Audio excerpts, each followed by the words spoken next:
Ketua Umum Partai Nasdem Surya Paloh menyatakan menerima hasil pemilu 2024 dalam hal ini rekapitulasi suara pemilihan legislatif maupun pilpres yang ditetapkan Komisi Pemilihan Umum. Surya Paloh juga menyampaikan selamat kepada paslon nomor urut 2 Prabowo Subianto dan Gibran Rakabuming Raka yang memenangi pilpres. Partai Nasdem menyatakan menerima hasil pemilu tahun 2024 yang telah dilaksanakan pada tanggal 14 Februari 2024 yang lalu. Baik pemilihan anggota legislatifnya maupun pemilihan presiden dan wakil presiden dalam pilpres. Kedua, Partai Nasdem mengucapkan selamat kepada seluruh partai politik peserta pemilu legislatif tahun 2024. Beserta dengan ketiga pasangan calon yang telah mengikuti kontestasi pemilihan presiden pada pemilu 2024. Partai Nasdem juga mengucapkan selamat kepada pasangan Prabowo Subianto dan Gibran Rakabuming Raka sebagai pemenang Pilpres tahun 2024. Namun pasangan Anies Baswedan dan Muhaimin Iskandar ternyata lebih memilih mengambil sikap yang berlawanan dengan Surya Paloh, Ketua Umum Partai Nasdem. Partai yang pertama kali mengusung Anies sebagai calon presiden. Assalamualaikum warahmatullahi wabarakatuh. Salam sejahtera untuk kita semua. Saudara-saudara sekalian, hari ini KPU telah mengeluarkan pengumuman resmi yang hasilnya dalam versi KPU telah kita dengar bersama. Tapi dalam sebuah pemilihan, proses itu tidak kalah penting daripada hasilnya. Proses pemilihan itu penting untuk dipastikan terbuka, adil, jujur, bebas dari berbagai macam tekanan. Untuk apa? Untuk menjamin bahwa semua suara yang memenuhi syarat akan didengar dan akan dihormati.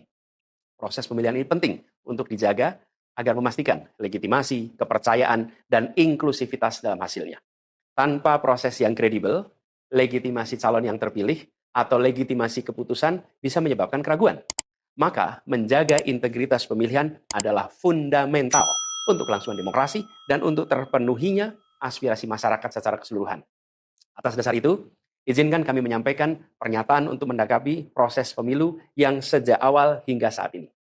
Saudara-saudara sekalian, sepanjang perjalanan Pilpres kali ini, sejak awal kita semua telah melihat dan menemukan begitu banyak ketidaknormalan, kekurangan, dan pembiaran terhadap proses yang tidak wajar, yang tidak pernah terjadi sebelumnya dalam sejarah bangsa ini. Sudah menjadi rahasia umum, berbagai kekurangan ini telah kita temui sejak jauh sebelum pencoblosan. Mulai dari rekayasa regulasi sampai ke intervensi alat negara.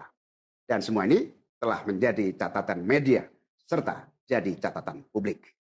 Mas Anies dan saya maju pencalonan sebagai capres dan cawapres ini untuk membawa misi perubahan. Menghadirkan keadilan dan kemakmuran bagi semua. Menegakkan kembali demokrasi dan menunaikan janji-janji reformasi. Dan berdasarkan catatan dari KPU tadi, ada puluhan juta orang yang menitipkan suara kepada kami berdua.